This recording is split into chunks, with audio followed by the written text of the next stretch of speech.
Alright, it's Wednesday, November 20th, just before sunset. 4:25 now, and it's getting down there. Alright, a new idea has popped into my puny brain. What if, instead of selling the KLR for $500 if we can get it, what if we do turn it into an electric? Okay, now it's madness, you say. Yes, it is. And just make it a bumper bike, right? We get to camp. If we put this on the back bumper of the U-Haul truck and we just used it to buzz around camp, or maybe go down to the camp store to buy beer, or we do a limited exploring of the trails, and maybe we only say we're going to go 20 miles and 20 miles an hour. The 750 motor on here from Turtle, or Delta, we would remove and basically delete gas tank, engine, exhaust, radiator, the little battery that starts the engine. Just remove all of that. With all of that removed, this wouldn't weigh all that much. Slow, dramatic pause. I'm kind of excited about that. The amount of time it'll take to find the air compressor, run an extension cord, and air it up. I can run the tire pump. Be done. There are many things wrong with this. We are not going to fix any of them right now. That's a beauty shot.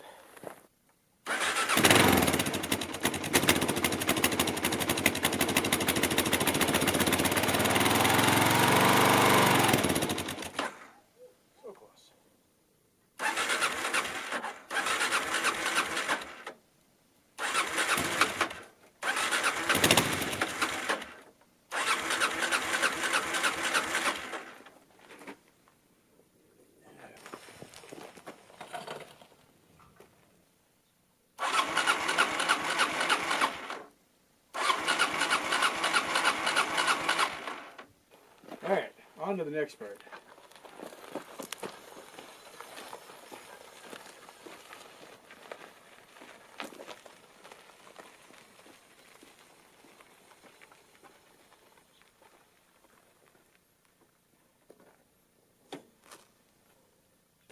I was looking forward to one last ride, but that's why we're doing this. Alright, let the mayhem begin. Is this wireless mic still working? Check 1, 2. Yep, it appears to be. I saw some YouTuber put their mic on their hat. I'm like, I am going to try that. So if it sucks, I'm sorry. Alright. First step on this. Well, normally first step is take the side panels off. They never got put back on, so that's easy. 10mm is the name of the game for today. When I did this is my second KLR. The one that I had for the Alaska trip was way better. It was the good one. This one has not been the good one. Go figure. Disconnect the ground first so you don't short anything out.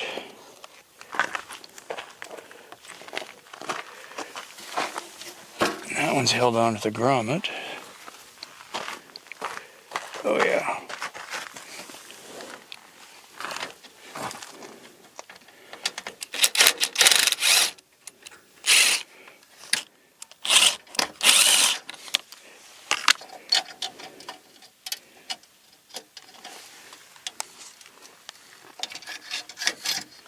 Rock guard.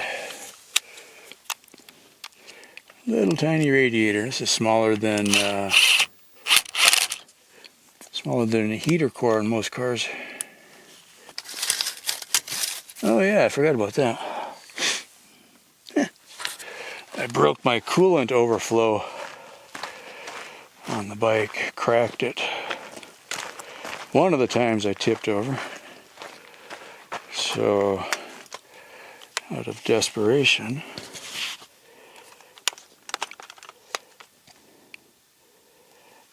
I drilled a hole in a 1-pound propane canister That's my coolant overflow now. It works. Snack time.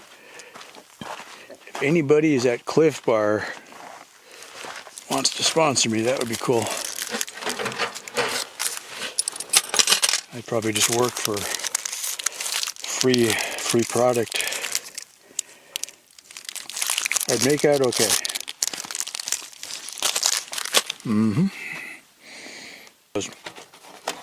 There's a screw that was spinning, so I couldn't get it out. Oh yeah. So maybe the other side is 8mm also.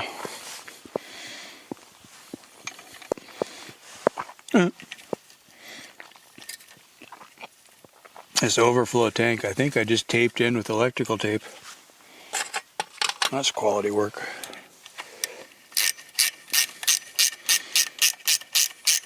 Probably going to try to fix the electrical on this bike a little better.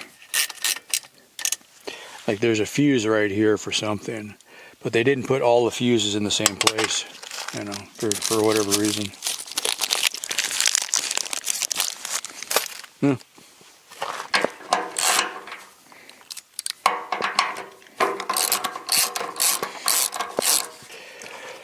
Since it's basically out of gas, that's all there is to that. That looks a little different, huh? We ain't seen nothing yet. I think I'll take the exhaust pipe off next. Hopefully I can get that off. This is one of those things where, let's see, what year is this thing anyway? I don't even remember.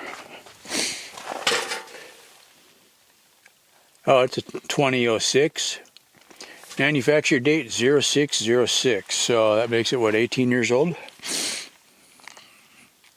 That sounds about right. It was used when I bought it, so it's more used now.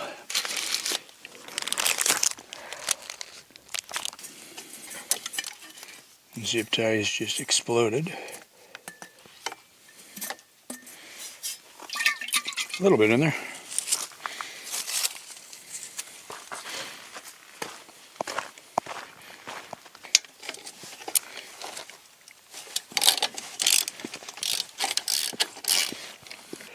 I wish I had a way to weigh some of these things.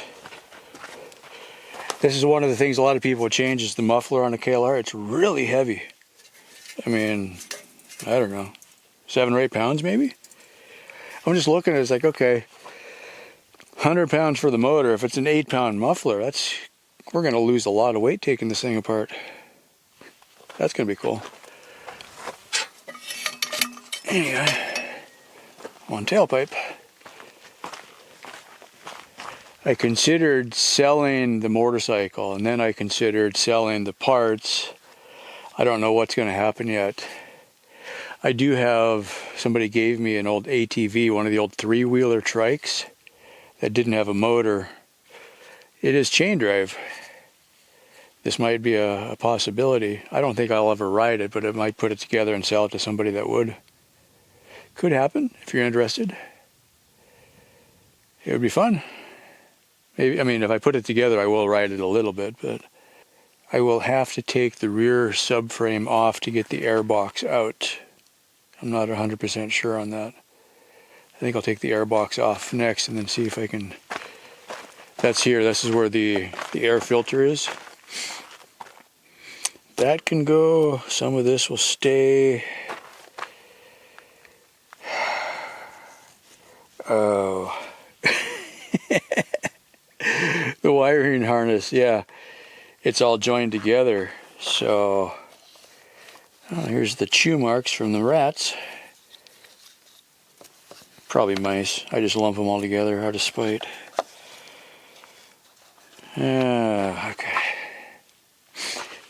Wire cutters. I'll get a shot of everything as I take it off. Otherwise, I'm going to play some music. I got tired of bumping into my wireless mic all the time. I'm taking the subframe off of the back. It's 4 bolts. It comes off pretty easy. I'm pretty sure from what it looks like when I take the subframe off, then I can get the airbox off. So I'm taking the second bolt out and the whole thing just dropped down. I'm like, oh, great, that makes sense. if I would have taken the top bolt off first, or if I would have taken the bottom one off first, the top one would have held it. So this comes all the way up to here. This is a lot more fun knowing that I really don't care. This is a weird way to feel, but I came to the conclusion I really didn't want to take any long trips, especially on this bike. Right, so there's your subframe. Of course, drop that. There's your shock. One air box, the air cleaner's inside. I wished I had taken the time to figure out a place to put the camera that I could have done a long time lapse and see every part disappear. That would have been fun. Oh well. It just looks so frickin' stupid now, right? You take the gas tank and stuff off and there's nothing to it.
This is getting more and more ridiculous as we go. It's just, at some point, it always happens. You'd be like, oh my God, what have I done?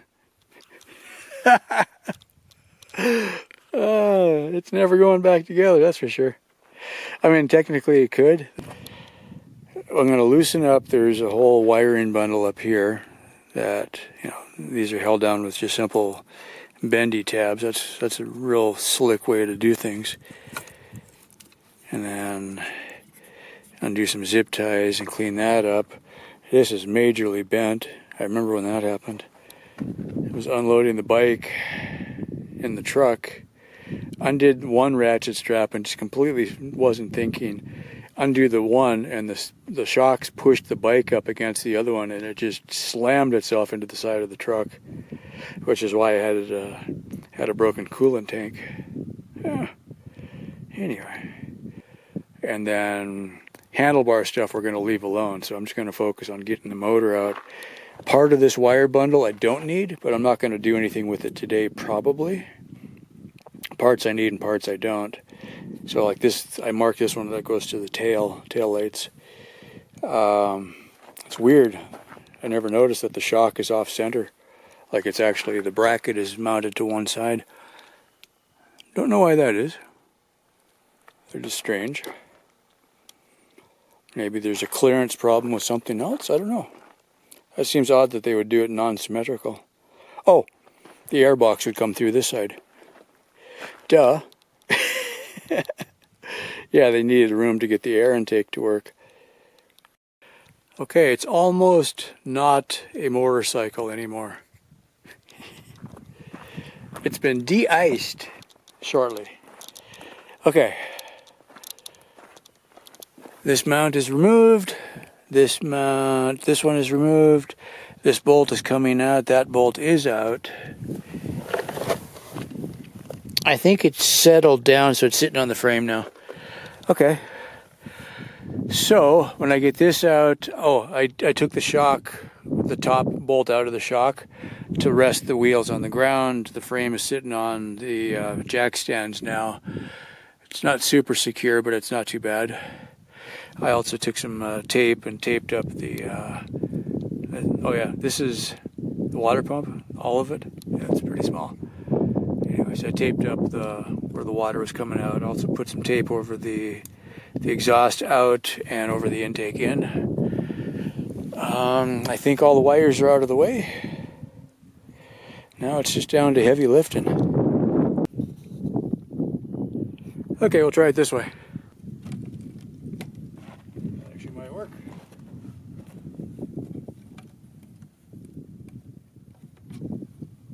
It doesn't seem very refined though. Oh, there we go. Yay.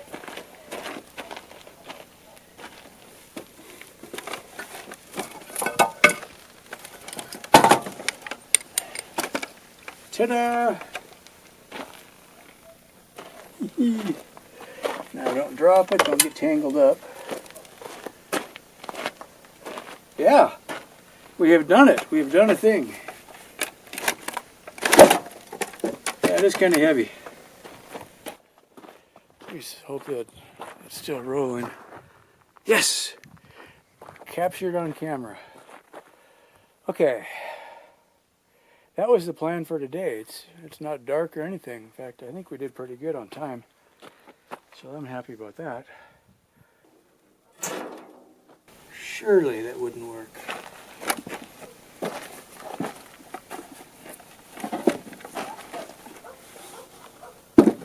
Well, I can pick it up.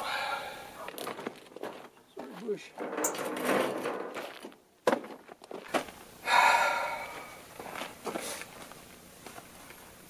Fix your belt, ready to go.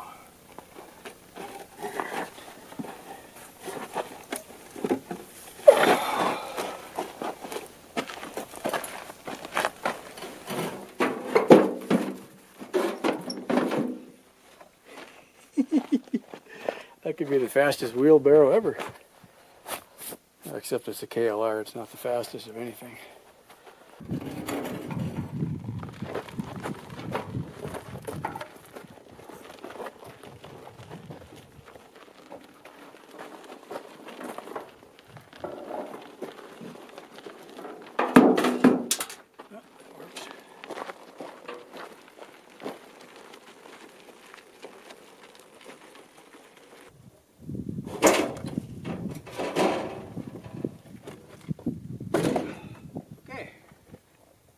Oh man, that was heavy. Well, I didn't knock it off the jack stands. That's what I expected to happen. As I work now, I'm going to start separating stuff I don't need from stuff I do need. That is a respectable day's work though. It's a mere shadow of itself. Wow. I did this, well, not this exactly, but years ago I took apart my 600 Ninja. Yeah, because, I was just trying to think, did I take the motor out? I did. I got it disassembled, took it down to a body shop, had them sandblast it and prime it, and then I painted the frame, put it back together, and sold it for a huge loss. Yeah. Not like I was going to make money on the project, but I definitely couldn't sell it for what I still owed on it. Okay, it's about 2:30 now. I walked inside after I had the engine out and it was 2 o'clock. So that's a pretty good day. Just got to put the foot pegs on it.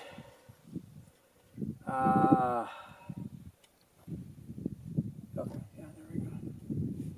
So we'll get these guys put on.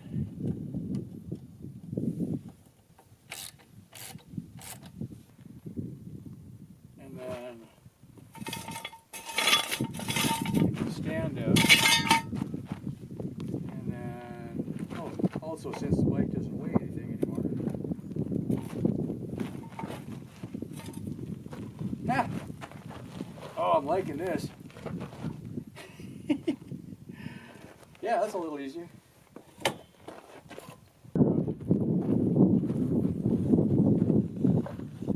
We're missing 100 pounds of ballast in the motor, so I think it's sitting up too tall. Well, it's always too tall on the KLR, but taller than I'm used to anyway. it'll at least coast down the hill. Giddy up.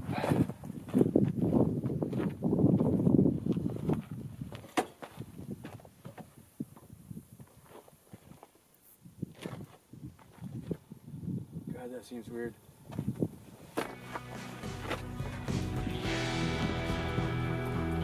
Oh well, here we go.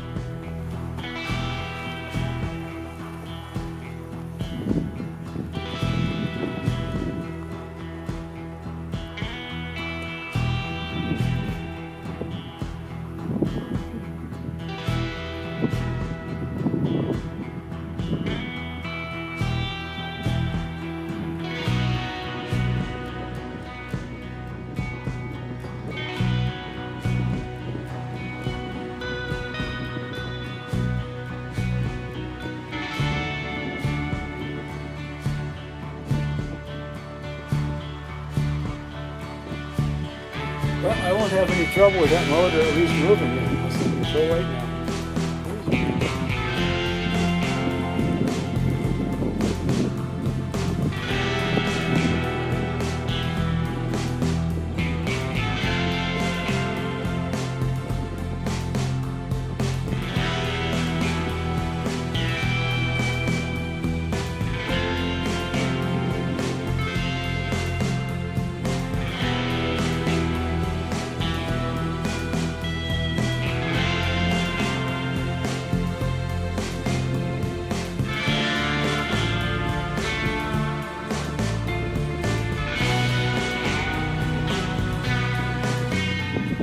What did you do on your day off?